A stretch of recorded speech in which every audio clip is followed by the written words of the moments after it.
Pito ka inmate sa Davao Oriental Provincial Jail ang nakaikya sumang atake ang mga miyembro sa usa ka religious group aron kuhaon ng lang leader.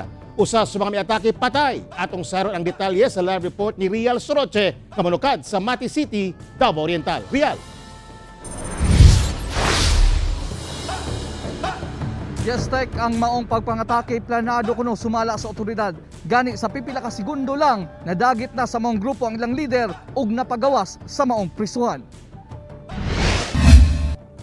Alas 2:40 Sabado sa hapon, gisulod sa dili moubos 20 ka mga miyembro sa pinatikan religious group ang Davao Oriental Provincial Jail.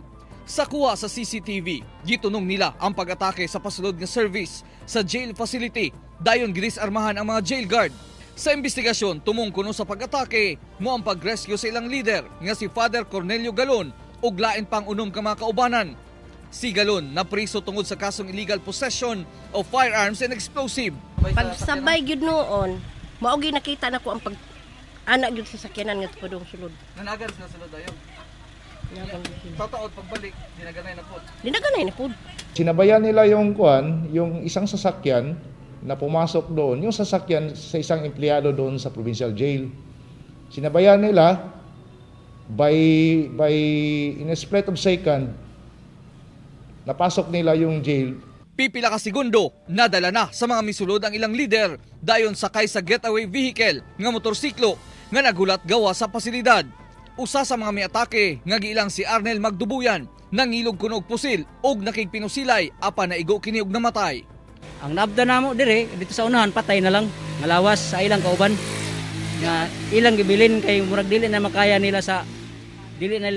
pag dala. Sa hot pursuit operation sa kapulisan ug kasundaluhan, nadakpan ang usa sa mga suspect nga miatake nga si Silvestre Magdubuyan sa barangay Tagibo, Mati City. Ang istorya ni Father, nagpadala siya og sulat ngadto sa katawhan nga magpakuha siya kay gikapoy na sa sulod. Birthday niya to. Birthday daw. So kamo ang sulod ato o nanamo sa sulod aan? Oh, ako ang gipasulod mi dito. Nya gitiunan ang post 1 ug post 2 pero dili pahilabutan. Na kung meron kayong ma-notice na mga membro ng pinatikan group na believe nakasama doon sa pag-rescue sa kanilang leader, please call our hotlines para ma-aksyonan namin.